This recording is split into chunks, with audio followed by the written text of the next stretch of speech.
Hello বন্ধুরা, সবাই কেমন আছো? আশা করছি ভালো আছো আর যে যার নিজের ফিজিক্যাল প্রস্তুতি জোর কদমে শুরু করে দিয়েছো। তো বন্ধুরা, আজকের আমি আমার থাম্বনেলে বলেই দিয়েছি যে আমার স্কোরটা কত, সেটা আজকে আমি তোমাদের সাথে শেয়ার করব। আর তার সাথে বলবো যারা এখন একটু কম নাম্বার পেয়েছো বা যারা একটু বেশি নাম্বার পেয়েছো তাদের এখন কি করণীয়। তো দেখতে থাকো ভিডিওটা।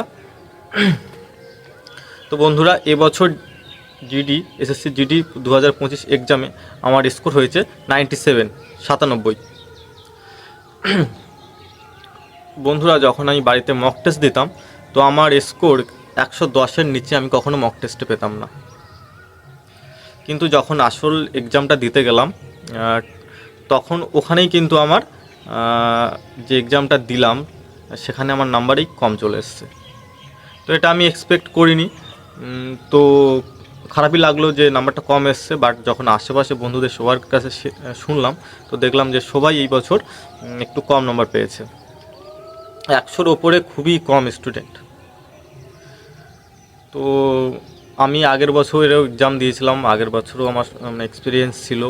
তো সেখান থেকে মনে হলো যে এবছর কিন্তু কোশ্চেন হার্ড এসছে। আর হ্যাঁ, আমার শিফটটা তোমাদের সাথে শেয়ার করি। আমার এক্সাম সেন্টার ছিল টিসিএস আর শিফট ছিল 10 তারিখ ফার্স্ট শিফট। তো তোমাদের যদি কারুর এই 10 তারিখ ফার্স্ট শিফট পড়ে তো বলো। আর হ্যাঁ বন্ধুরা, সত্যি মানে আমার কাছে মনে হয়েছে যে 10 তারিখ ফার্স্ট শিফটটা কিন্তু মোটামুটি হার্ড এসছিল। সবারই শিফট কঠিন এসছে, বাট আমাদেরও শিফটটা মোটামুটি হার্ড এসছিল। কারণ আগের বছর যেহেতু আমি মানে কেটে গেছিলাম তো মোটামুটি একটা প্রিপারেশান নিয়ে গেছিলাম, সেখান থেকে এতটা আর কি ডাউন খেয়ে যাব বুঝতে পারিনি। তো নিশ্চয়ই প্রশ্নের ভিতরে ফেরা ছিল। যারা আগের বছর যারা ম্যাথে 15 থেকে 17টা করে এসেছিলো, এভারেজ স্টুডেন্ট প্রায় 15টা ম্যাথ আগেরবারে করে এসেছিলো যারা একটু ভালো প্রিপারেশান নিয়ে গেছিলো। কিন্তু এইবারে বন্ধুরা, যারা এভারেজ স্টুডেন্ট তারা 10 থেকে 12টা করেছে, যারা খুব ভালো প্রিপারেশান নিয়ে গেছে তারা ওই 15 থেকে 16টা ম্যাথ করতে পেরেছে। সেম হিন্দিতেও যারা আগেরবারে একটু এভারেজ প্রিপারেশান নিয়ে গেছিলো তারা কিন্তু 15 থেকে 17টা করে এসেছিলো। আর এইবারে কি হয়েছে, ওই 12 থেকে 13 কি 14টা ম্যাথ হিন্দি তারা করতে পেরেছে, তার বেশি কিন্তু কেউই পারেনি। সেম জিকেও ওই 7টা থেকে 8টা এভারেজ স্টুডেন্ট, তাছাড়া কিন্তু খুবই কম স্টুডেন্ট যারা 10টা পেরেছে, খুবই কম স্টুডেন্ট। তো প্রশ্নের লেভেল সত্যি মডারেট ছিল। যারা খুবই হাই প্রিপারেশান নিয়ে গেছে তারাই একটু ভালো নাম্বার তুলতে পেরেছে, তাছাড়া সবাই কিন্তু মোটামুটি কম নাম্বারই তুলেছে। তো তাই বলবো যে যারা এখন একটু কম নাম্বার পেয়েছো তোমরা, বা যারা মিডিয়াম একটা স্টেপে আছো আর যারা একটু হাই স্টেপে আছো, তাদের এখন কি করা উচিত। তো বন্ধুরা, যারা একটু কম বলতে আগেরবারে তো ফিজিক্যাল কাট আপ গেছিলো বর্ডার ডিস্ট্রিক্ট, আমি বর্ডার ডিস্ট্রিক্ট থেকে বিলং করি তো বর্ডার ডিস্ট্রিক্টেই বলছি। ছেলেদের ওবিসি গেছিলো 72 আর এসটি গেছিলো 76, এসসি গেছিলো 79 আর জেনারেল গেছিলো 81। তো এটা ছিল ফিজিক্যাল কাট আপ আগের বারের। তো কোশ্চেনের লেভেল দেখে আমরা আশাই করতে পারি যে এবছর একটু কাট আপ কমবে। বাট কতটা কি কমবে বা হয়তো কমবেও না, এটা কিন্তু কেউ বলতে পারবে না এখন। আর এটা আমারও আইডিয়াতে নেই, কারণ এসএসসির যে ওরাই জানে ছেলেপেলে কেমন এক্সাম দিয়েছে, তো তারাই সেটা কাট আপটা ঠিক করবে। 8 গুণই তো 8-এ পাস করাবে, তার জন্য যেখানে কাট আপ আসবে সেটাই কাট আপ। তো আশা করব হ্যাঁ ফিজিক্যাল কাট আপ কমবে। তো সেখান থেকে যারা একটু কম নাম্বার পেয়েছো, ধরো এখন যারা আছো 60+ আছো, তারা ফিজিক্যাল স্টার্ট করো, কারণ তোমাদের নর্মালাইজেশন নাম্বার হলে তোমাদের কিন্তু 70+ হবে। তো তারা ফিজিক্যালটা স্টার্ট করো, পাশাপাশি পড়াশুনোটাও খুব সুন্দর করে করো। 2026-এর আমাদের রিক্রুটমেন্ট, ঠিক আছে, ওটাতে একটা সিট আমাদের নিতেই হবে, সেইভাবে তোমরা প্রিপারেশান নাও।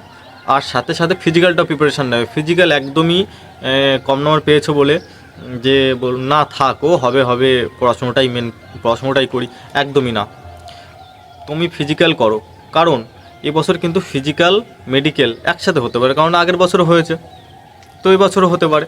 তো তুমি যদি ফিজিক্যালটা করো তাহলে তোমার বেনিফিট কি? তোমার বেনিফিট, তুমি ওখানে গিয়ে একটা এক্সপিরিয়েন্স নিচ্ছ, তুমি যেহেতু ছোটাছুটি থাকলে তোমার শরীরটাও ফিট থাকছে, তুমি মেডিকেলে নিজে চেক আপ করে নিতে পারছো যে মেডিকেলে তোমার কোথায় কি প্রবলেম আছে কি না, তো তুমি সেটা জানতে পারছো। ফিট হয়ে যাও না তুমি, একদম ডাইরেক্ট তোমার ভিতরে একটা কনফিডেন্স আসুক যে না আমি মেডিকেলি ফিট আছি, আরও সুন্দরভাবে তুমি পড়াশোনাটা করতে পারবে কন্টিনিউ। তো ঠিক আছে, তো তার জন্যে যে, আর তুমি ডিফেন্সে আসছো বস, ডিফেন্সের লাইনে আসছো, তুমি যদি এখন ফিজিক্যালটা এইভাবে তো ছেড়ে দিতে পারো না। তোমাকে ফিজিক্যাল সারাটা জীবন করে যেতে হবে, ফিজিক্যালি মেনটেন তোমাকে করে যেতে হবে, ঠিক আছে? তো সেটাই ভেবে তোমরা যারা কম নাম্বার আছো সবাই ফিজিক্যালি এক্সারসাইজ, ফিজিক্যালি একটু ছোটাছুটি সবাই করবে। আর যারা 60+ এখন আছো তারা জোর কদমেই করবে যে হ্যাঁ আমাকে পাস করতে হবে, মেডিকেলও পাস করতে হবে। তো যে খুশিটা পাবে না ফিট হওয়ার পরে, সেটা আলাদাই অনুভূতি। তো যারা এই 60+ আছো তাদের জন্য তো বললাম।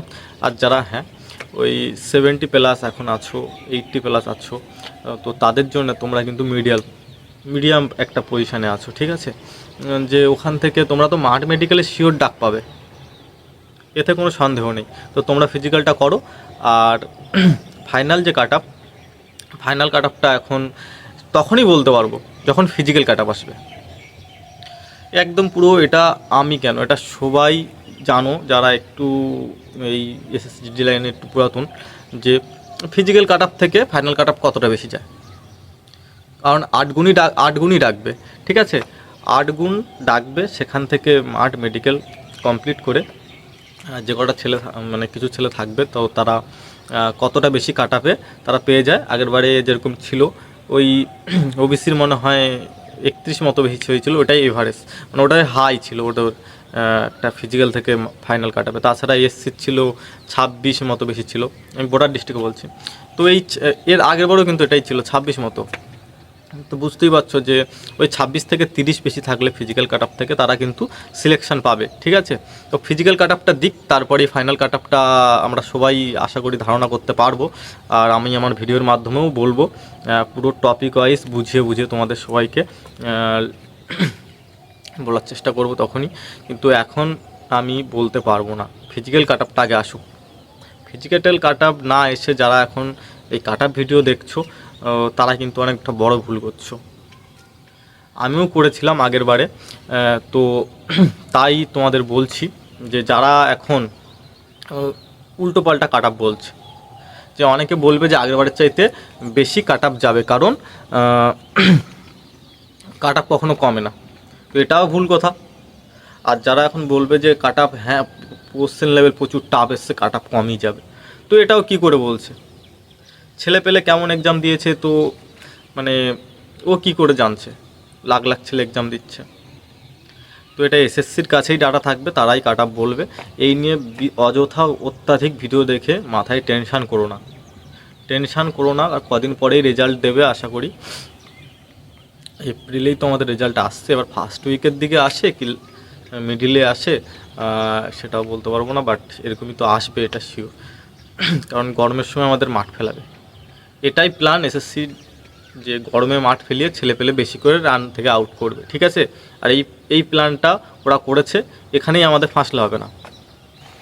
আর যারা 100-র ওপরে আছো, যেসব বন্ধুরা 100-র ওপরে আছো, তারা কিন্তু একদমই ক্যাজুয়ালি নেবে না ফিজিক্যালটাকে, কারণ অনেক কষ্ট করে নাম্বারটা তুমি তুলেছো।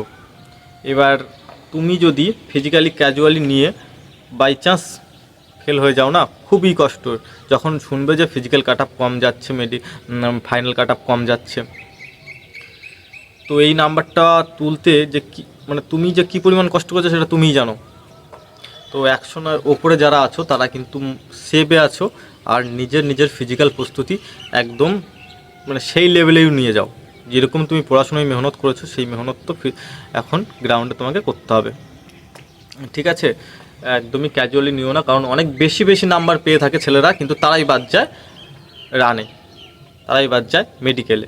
তো সেটাই, তুমি রানটা ঠিকঠাক করো। রান যদি তুমি ঠিকঠাক করো না, তোমার শরীরের যে ফিটনেসটা ওটা চলে আসবে, তুমি দেখবে নিজের ভিতরে অনেকটা ডেভেলপমেন্ট করে নিচ্ছ। তো তুমি মেডিকেলেও ফিট হওয়ার চান্স তোমার 100% থাকবে। ফিট ছেলে একটা থাকলে তাকে কিন্তু ডাক্তার একটু চেক আপও কম করে, একটু কম চেক আপ করে, ঠিক আছে, ছেড়ে দেয় যে ছেলেটা ফিট আছে। আমি আগের বারেও দেখেছিলাম আমার সামনে, তো হাতে এখানে একটা ছোট্ট ট্যাটু ছিল, ঠিক আছে, ছোট্ট ট্যাটু ছিল। তো ট্যাটু থাকলে কিন্তু তাকে আমরা জানি বাদ দিয়ে দেয়, কিন্তু না, তাকে বন্ধুরা ওই ডাক্তার বাদ দেয়নি, ছোট্ট ট্যাটু ছিল আর ফিটনেস ছিল ছেলেটার, খুবই সুন্দর ফিটনেস। তো সে ডাক্তারবাবুকে বললো যে ডাক্তারবাবু মানে ভুল করে ক্যাজুয়ালি মানে বলেছে, অনেক কিছু রিকোয়েস্ট করেছে, তারপরে ডাক্তার কিন্তু তাকে দেখলাম লাস্টে, যখন লাস্টেই তো জানতে পারা যায়, তো তখন দেখি সে ফিট হয়ে গেছে। তো ওটাই যদি ফিট, তখন আমি বুঝলাম যে ফিটনেসটা কিন্তু ডাক্তাররা দেখে যে ছেলেটার ফিটনেস কেমন আছে, ঠিক আছে। তো সেটা দেখেও অনেক সময় ডাক্তাররা তাকে ফিট করিয়ে দেয়, ঠিক আছে। তো নিজের ফিটনেসটা রাখো, যারা বেশি নাম্বার পেয়েছো, এটাই বলবো। আর বন্ধুরা, তোমাদেরকে যে আমি বলেছিলাম physical tips, physical exercise, diets, এইসব বিষয়ে যে ভিডিওগুলো দেবো, তো ওগুলো আশা করি নেক্সট ভিডিও থেকেই তোমরা পাবে। কারণ আমার সাথে একজন বন্ধু আসছে, তো এই ভিডিওগুলো তো এমনি একা তো শ্যুট করা সম্ভব হতো না, তো ও আসাতে আমার অনেকটা হেল্প হবে, আর তোমাদের সাথে আমি ভিডিওগুলো শেয়ার করতে পারবো। তো তো বন্ধুরা, আমার চ্যানেলটা সাবস্ক্রাইব করে আমার পাশে থেকো সবাই। আশা করছি ফিজিক্যাল এবং মেডিকেল এই বিষয়টাতে আমি তোমাদের অনেকটাই হেল্প এবং সচেতন করে দিতে পারবো। তো বন্ধুরা, ভিডিওটা এখানেই শেষ করছি। সবাই নিজের নিজের ফিজিক্যাল প্রস্তুতি জোর কদমে চালিয়ে যাও। তো ভালো থেকো সবাই।